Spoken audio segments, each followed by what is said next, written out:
Direction has a weight to it. Once you feel it, pretending not to notice it becomes harder than following it. Standing in the hangar, I wasn't thinking about the last job anymore. I was thinking about what it had revealed. Patterns and routes, familiar systems, names. That surfaced more than once when I slowed down enough to notice. Elias never left a map behind. He left habits, preferences, and people who valued patience the way he did. When I started tracing those connections instead of chasing destinations, something shifted. The work stopped feeling random. The trail began to form. Second measure sat ready, her cargo bay empty for the moment. I hadn't chosen a direction yet. I was thinking of a question, one that couldn't be answered by flying faster or taking the obvious contract. If I was going to take the time to find Elias, I would have to follow the trail the same way he built it, quietly, deliberately, and without expecting permission. A voice over my comms came through, broken, gobbled, and muffled. The voice sounded familiar, like someone from my past. It wasn't Elias. It was a different voice offering me a 2-part run. They stated the choice is yours to choose. If you do choose it, you may find what you're looking for. I thought long and hard on this and decided to take the offer. I didn't know why, but I trusted them. I finalized the details of the contracts and commenced my pre-flight checks. I plotted the course to the destination system, called for clearance, and left without incident.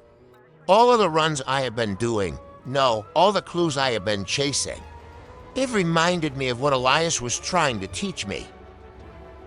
After all this time in the black, crisscrossing the galaxy, I realized that the runs that I've made, or more aptly, the runs I was nudged to take, actually started to lead somewhere. But where?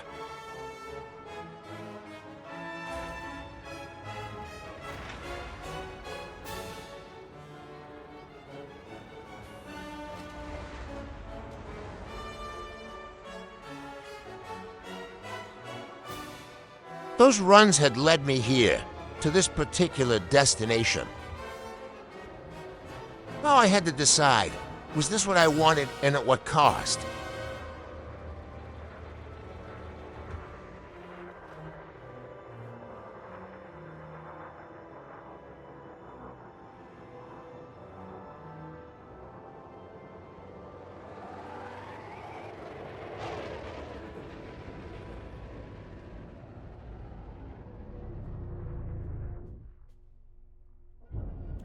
The contract was unusual. It was a Federal Navy courier job, something I have never done before. The route was efficient, didn't seem particularly dangerous. I wondered, was this the kind of job Elias would have taken without asking questions?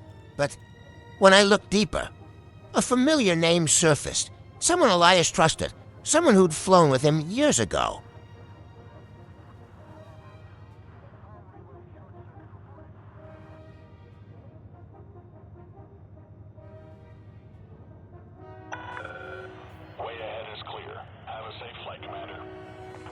The message that came with the contract wasn't formal. It wasn't even cautious. It was a warning, wrapped in courtesy. That route isn't what it used to be. People are paying attention now. If you're asking questions, you're already being noticed. Frameshift drive charging.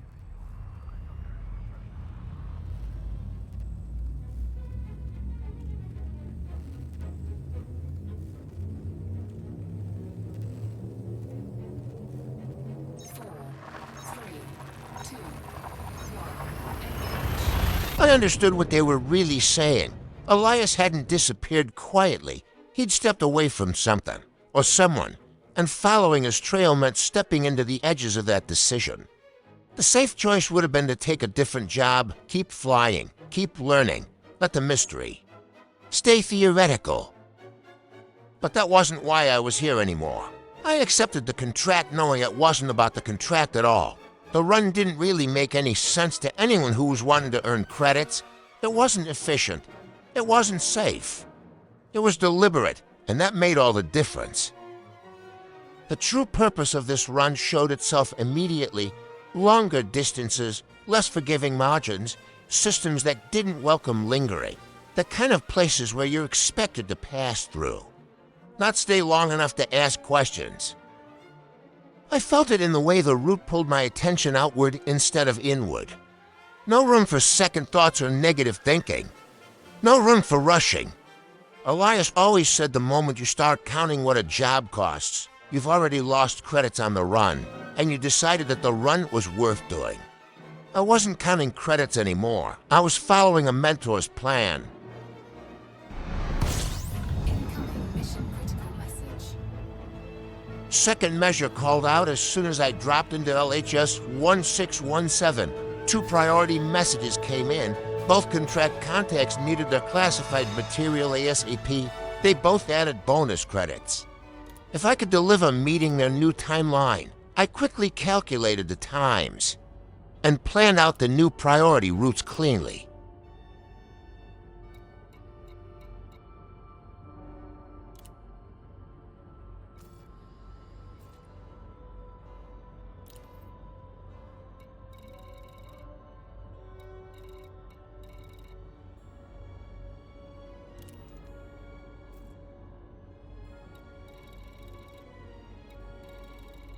I chose to go to Malpighi Port first.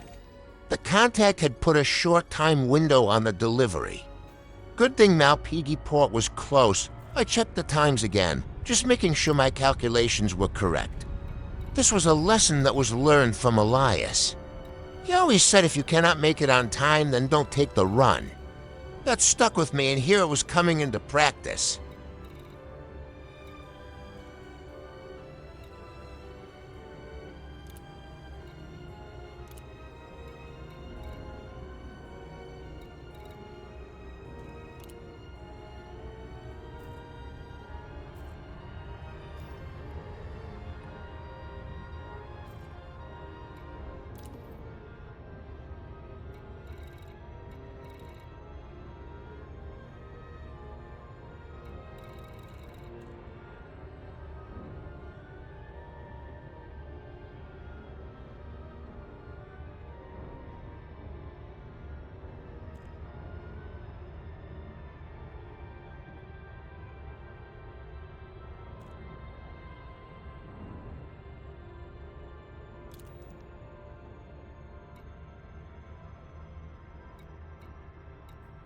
I opened up the contact page because the radar was quiet, a little too quiet.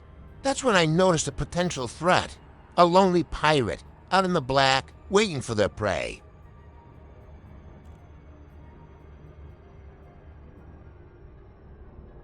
I've had a few run-ins with the pirates in the past, but as my time has been expanding here in the black, so has my reputation. The pirates rarely even look my way anymore. A few systems back, an acquaintance.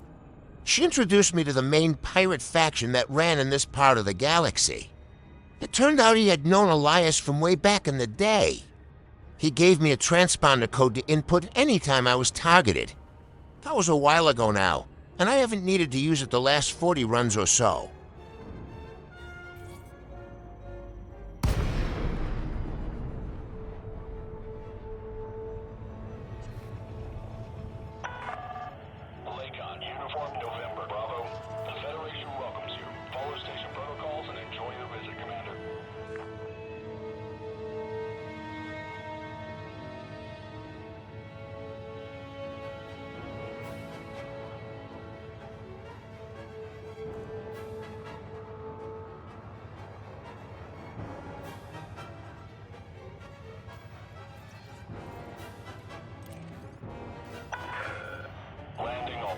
Clear to land on pad 40.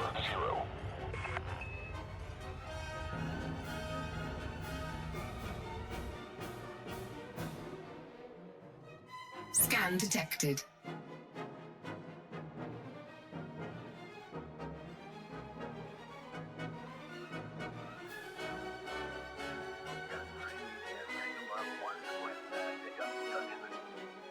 Commence pre-flight checklist, Commander.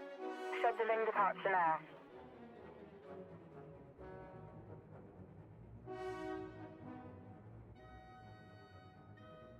Landing gear deployed.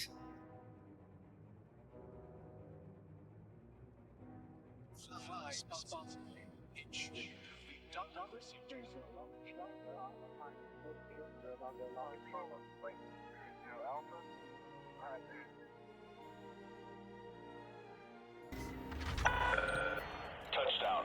Ship is locked down.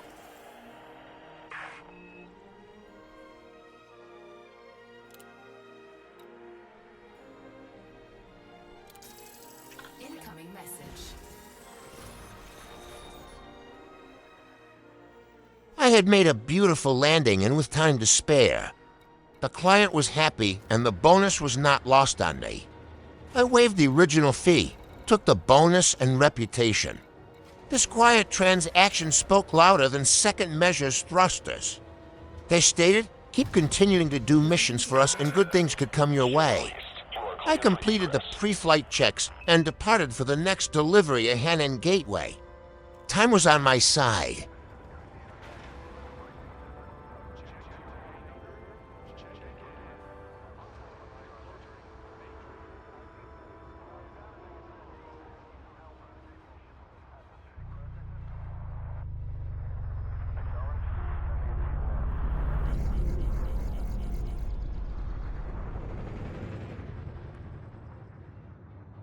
By the time second measure was on her way to Hannon Gateway, the decision had already settled. Following Elias wasn't about catching up to him.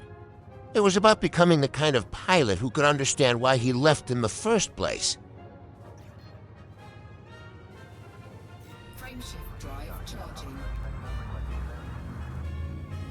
4, 3, 2, 1. Engage.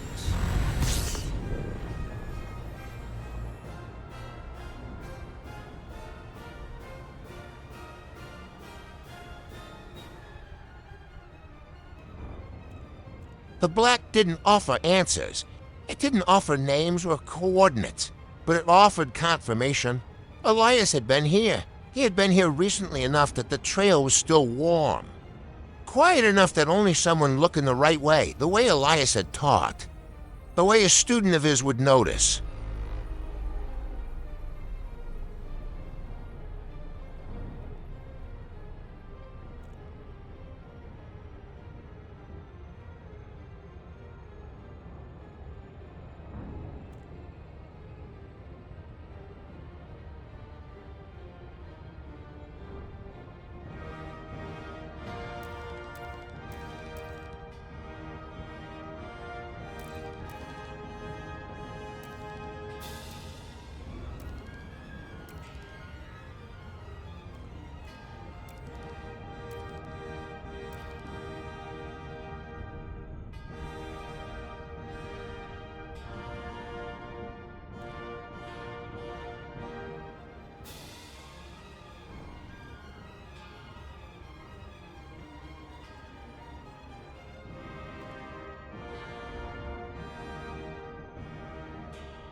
Uniform November Bravo.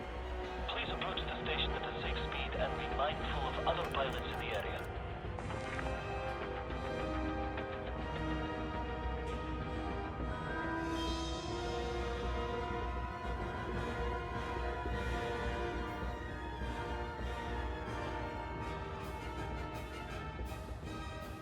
Dropping into Hannon Gateway space, I realized the cost. It was not the danger, not the loss, not the commitment without certainty, not moving forward without knowing how many steps remained.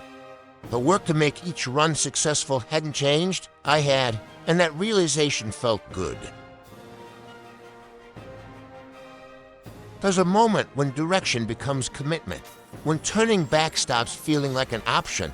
Handing in the final mission for this run, I understood that moment clearly.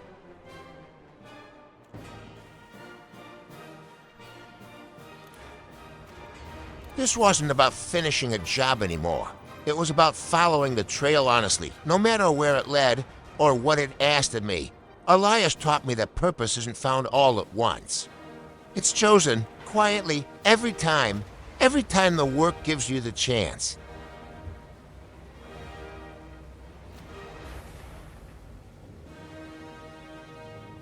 I powered second measure down and cleared the checklists. Whatever waited ahead, I was ready to pay the cost.